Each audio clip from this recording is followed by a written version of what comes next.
Hello my friends, welcome back to my channel. Businesses are meant to build futures, not bury lives. Yet time and again, businesses have become the backdrop of human tragedy. From the collapse of Rana Plaza in Bangladesh to the toxic gas leak in Vizag, India, businesses have claimed thousands of lives only in the Indian subcontinent. In Bangladesh, the Rana Plaza incident in 2013 killed over 1100 government workers. In Vizag, India in 2020, gas leak at a chemical plant led to the deaths of over a dozen people and left hundreds injured. In Pakistan, stories of such tragedies paint a grim picture. Take the recent case of Priyanka Kumara, a Sri Lankan factory manager who was brutally lynched by a mob in a manufacturing plant in Sialkot. Bonded labor in its horrible form continues in sectors like brick kiln and tobacco manufacturing. Thousands of workers, their families and children, as young as 6 years old, remain trapped in cycles of death and servitude. While contributing to the supply chains that feed many famous international brands, but one tragedy that stands out in Pakistan industrial history is the 9/11 of Pakistan industry that killed more than 260 employees. This is the unfortunate but true story of the Ali Enterprises fire, one of the Pakistan's deadliest industrial disasters. This was not just a fire, rather it was a failure of responsibility, leadership, human rights and business ethics. So stay with me as I uncover this whole incident, the truth and the lessons we should never forget. Karachi, Pakistan's bustling business hub, is home to millions of workers who fuel the country's textile sector.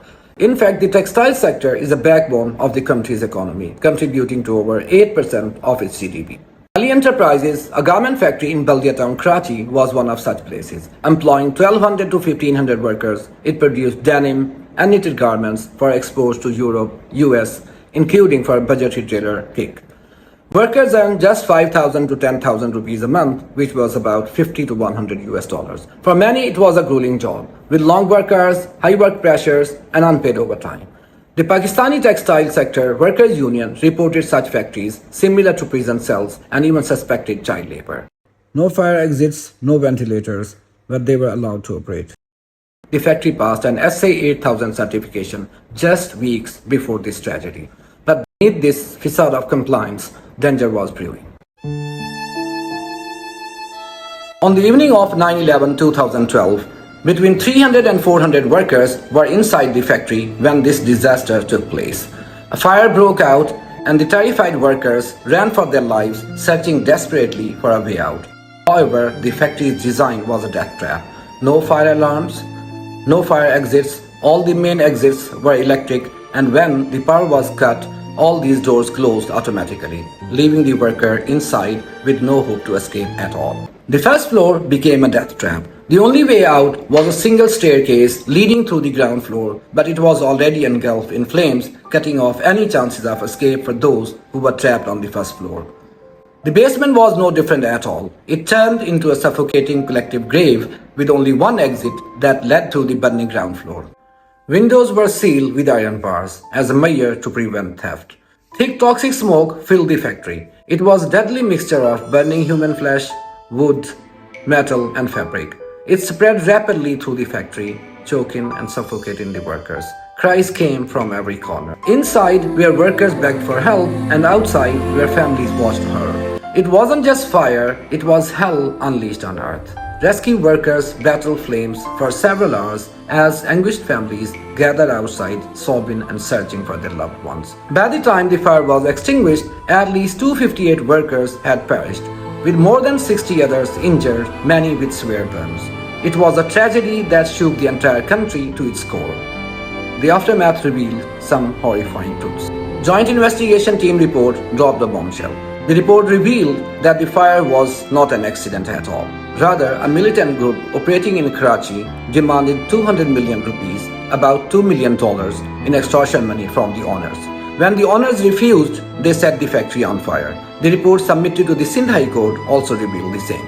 In 2020, an anti-terrorism court sentenced 2 militants to death, but society and media called it a mockery of justice. They argued and demanded that the business owners who ignored the safety standards and international brands like Kick, who profited from cheap labor, must also be punished. The question lingered, was this incident preventable? Indeed, this 9/11 of Pakistan exposed deep flaws in the country's industrial sector.